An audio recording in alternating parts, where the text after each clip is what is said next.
Guys, I'm Asher Rogador from Grade 8 Benevolence. Today I'll show you how to make a pickled cucumber. And these are the ingredients. We have water, vinegar, salt, sugar, and pepper. In vegetables, we have 2 cucumber, 1 carrot, and 1 bell pepper. And at the tools, we have here a cutting knife and peeler and jar.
Now let's make pickle solution.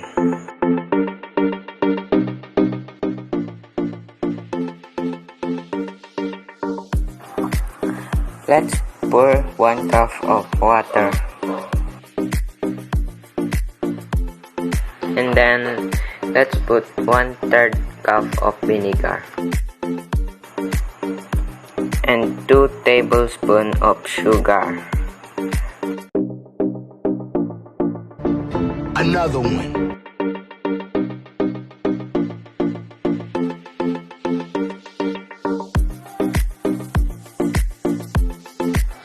And 1 teaspoon salt.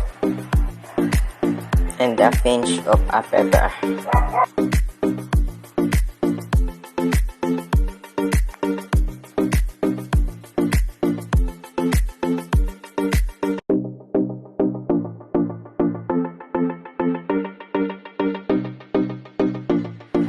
When the solution is done, let's put it in the jar.